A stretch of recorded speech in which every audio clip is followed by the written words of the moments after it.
आज ताडोबा में मेरा तीसरा दिन है और आज सुबह मैं किसी सफारी पे नहीं गया क्योंकि थोड़ी देर में मुझे इस रिजॉर्ट से चेकआउट करके ताडोबा के दूसरे हिस्से में जाना है। लेकिन यहाँ से जाने से पहले मैं इस रिजॉर्ट को घूम के देखना चाहता हूँ और मुझे इस रिजॉर्ट का टूर देने के लिए ले जा रहे हैं यहाँ के मैनेजर अभिराज, जिन्होंने मुझे ताडोबा के जंगल को और ट्रीज एंड टाइगर्स को एक्सप्लोर करने के लिए यहाँ इनवाइट किया था। हाय, गुड मॉर्निंग। अभिराज न केवल इस रिजॉर्ट को मैनेज करते हैं बल्कि इस रिजॉर्ट को इनकी निगरानी में ही बनाया गया था। जब इस रिजॉर्ट को मैंने पहली बार अंदर से देखा था तभी मेरा मन था कि यहाँ एक सफारी को छोड़ के मैं बर्डिंग करूं, जो मैं अभी यहाँ करने वाला हूँ। वैसे अभी बर्डिंग का मौसम नहीं है और अक्टूबर के बाद यहाँ ढेर सारी बर्ड्स आने लगेंगी। प्रॉपर्टी 10 एकड़ ज़मीन में फैली हुई है। With an idea to preserve the land हमने सब कुछ थोड़ा स्प्रेड करके बनाया है ताकि you don't have to cut the trees, you can preserve the landscape completely. So property में सिर्फ हमने इसलिए 12 टेंट लगाए हैं। With 12 tents what we have done is every tent comes with a private space. सब में एक प्लंज पूल है और डेक एरिया, सो दैट आपको जितनी प्राइवेसी मिल सके प्राइवेसी मिले and you can enjoy the beauty of mother nature. फिर the most important part was to save the trees around the land. तो जितने भी पेड़ थे हमने एक भी पेड़ नहीं काटा है कंस्ट्रक्शन फेज में, सारे पेड़ बचाए गए हैं। So there approx 50 mango trees हैं। ओके।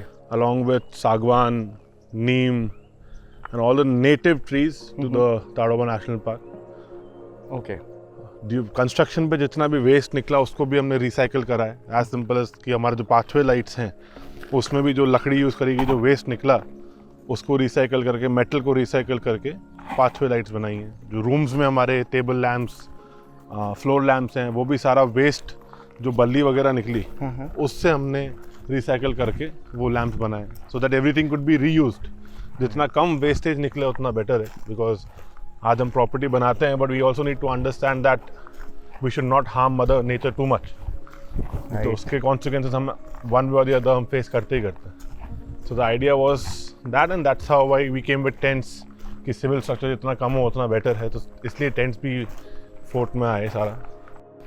जब मुझे इस रिजॉर्ट के बनने के पीछे की कहानी पता चली थी तभी से मेरा मन था कि मैं यहाँ की इंस्पायरिंग स्टोरी आप सबके साथ भी शेयर करूँ, क्योंकि आमतौर पे किसी रिजॉर्ट को बनाने में नेचर का इतना ध्यान नहीं रखा जाता है, जो एक सीखने वाली बात है। प्रॉपर्टी के दो एजेस पे एक रिवर भी फ्लो करती है, which is said to be a tributary of the Tapi river. Okay. The name of the river that flows by the property is Uma river. अच्छा। It comes from Tadoba's forest and then from here it flows ahead to join in the Tapi river. Okay. One of the bigger rivers of Indian river system. So पूरे साल इसमें पानी होता है? पूरे साल पानी रहता है। ओके। पूरे साल पानी रहता है इसमें। तो रिजॉर्ट का एक छोटा सा टूर लेने के बाद अब टाइम है जॉनथन के साथ एक बर्डिंग सेशन का। कॉर्मोरेंट? वेट। और आगे बढ़ते ही एक आम पाया जाने वाला पक्षी हमें मिल गया।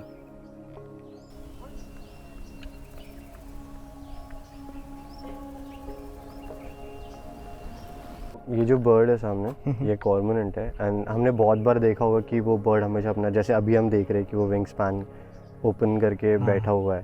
सो वो इसलिए है क्योंकि वो चाहता है कि उसके विंग्स ड्राई हो जाए। अब नोटिसेबल चीज़ ये है कि बाकी बर्ड्स पानी में भी होती है पर फिर भी वो कभी विंग स्पैन खोलती नहीं है अपने, ताकि वो ड्राई हो जाए, बिकॉज वो ऑलरेडी ड्राई होता है। ठीक है। और इनके पास ये और सिर्फ डार्टर्स ऐसे दो बर्ड्स हैं जो हमेशा अपने विंग्स को ड्राई करने के लिए बैठी होती है पानी के पास। उसका रीज़न ये है क्योंकि बाकी बर्ड्स के पास में होता है ऑयल ग्लैंड। ओके। और ये दो बर्ड्स है, जैसे कॉर्मोरेंट और डार्टर, ये दो ही बर्ड्स जिनके पास ऑयल ग्लैंड नहीं होता। इस वजह से ये जब डाइव करते हैं पानी में तो ये बाहर आते हैं तो ये भीग जाते हैं। बाकी बर्ड्स जब पानी में भी होती है और डाइव भी करती है, जैसे किंगफिशर, वो डाइव करता है पूरा बाहर आता है, फिर भी वो ड्राई होता है, पूरा नॉर्मली उड़ सकता है। उसका रीज़न है दे हैव ऑयल ग्लैंड्स, जिसकी वजह से वो ऑयल ग्लैंड्स पे टच करके अपने विंग्स पे स्प्रेड करते हैं अपने बीक के थ्रू। और इनके ऑयल ग्लैंड्स ना होने की वजह से इन्हें ये प्रोसेस के थ्रू जाना पड़ता है कि इन्हें पूरा ओरल बॉडीज ड्राई करनी होती है। ओके। सो ये जो टेंट सामने, ये हमारा एक नंबर टेंट है और इसके एग्जैक्ट पीछे एक वाटर बॉडी है जिसमें बहुत सारी बर्ड्स आती है मोस्टली समर्स का टाइम, विंटर्स का टाइम। समर्स का टाइम यहाँ पे स्केली ब्रेस्टेड मुनिया, बाया वीवर्स और कॉमन किंगफिशर, ये सारी बर्ड्स यहाँ पे एक ही जगह पे मिलती है। रेडवेड स्टार्ट, ये सारी बर्ड्स हमें यहीं मिलती है। तो ये मेरा फेवरेट पॉइंट है बर्डिंग के लिए। जब भी मैं यहाँ पे टाइम स्पेंड करना चाहता हूँ, अकेला रहना चाहता हूँ, मैं यहाँ के बैठता हूँ और इसी पॉइंट पे देखते रहता हूँ। कुछ नेम रखा है इसका पॉन्ड का? पॉन्ड का तो कोई नाम नहीं है, हमें से बस लिली पॉन्ड बोलते तो हैं। लिली होता है इसमें? हाँ आता है, बट इस बार थोड़ा फ्लड होने की वजह से सारा बह गया है।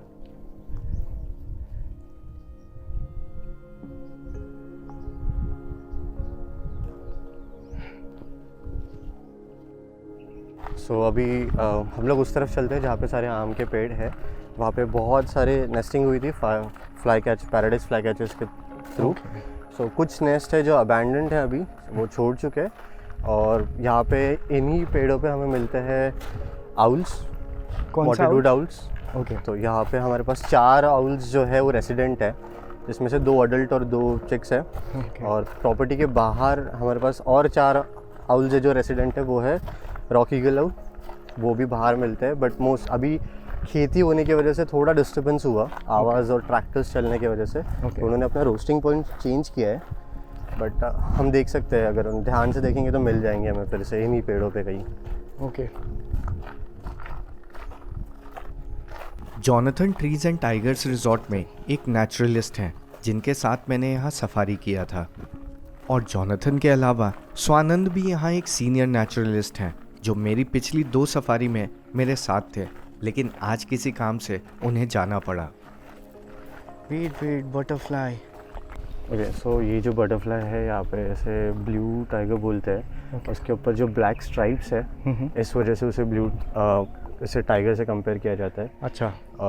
और ब्लू कलर होने की वजह से ब्लू टाइगर बोलते हैं। और एक और बटरफ्लाई होता है जैसे बोलते हैं प्लेन टाइगर, वो भी प्रॉपर्टी में है, अगर मिलती है तो फिर हम देखते हैं उसे। बट ये जो अभी आप देख रहे हैं एक सुंदर सा butterfly, this is blue tiger.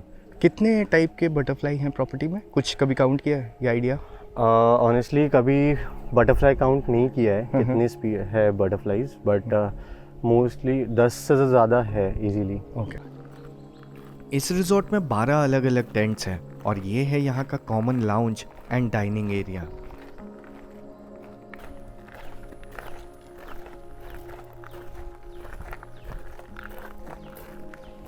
Safari से आते जाते मैंने हर बार यहाँ पे डक्स को देखा है, लेकिन अभी शायद वो यहाँ नहीं है।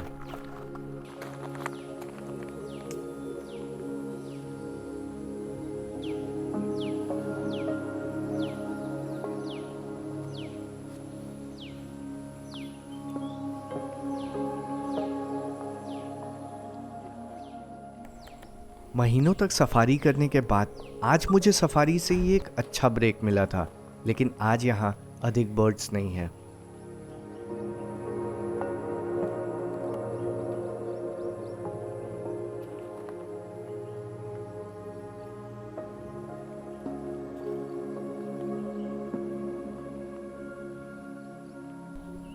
यहाँ रहने का एक्सपीरियंस बताया नहीं जा सकता है, और अगर आपको नेचर में रहना अच्छा लगता है तो आप यहाँ बहुत एंजॉय करने वाले हैं।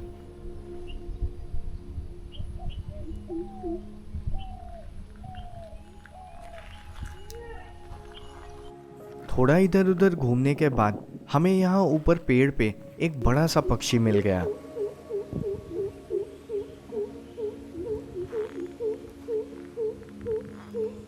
ये है ग्रेटर कूकल, जिसको महोख कहते हैं। ये कोयल के परिवार का है जो थोड़ा कौवे जैसा दिखता है। ये भी आम पाया जाने वाला ही पक्षी है जो अधिकतर झाड़ियों में छिपा रहता है।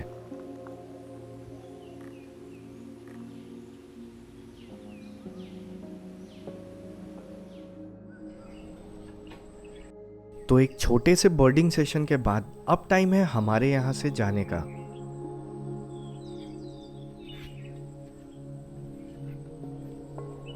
लेकिन यहाँ से जाने से पहले अभी एक last breakfast. Trees and tigers एक लग्जरी रिजॉर्ट है जो एक्सपेंसिव भी है, लेकिन यहाँ का लोकेशन, यहाँ की सर्विस और यहाँ का अमेजिंग खाना सब जस्टिफाई कर देता है। यहाँ सारे गेस्ट का पर्सनली ध्यान रखा जाता है, जो हमारे साथ भी यहाँ की पूरी टीम ने किया। लेकिन अब हमें इस अमेजिंग रिजॉर्ट को छोड़ के जाना है ताडोबा के दूसरे हिस्से में, जहाँ मुझे और सफारी भी करनी है। तो जल्दी मिलते हैं ताडोबा सीरीज़ के लास्ट वीडियो में।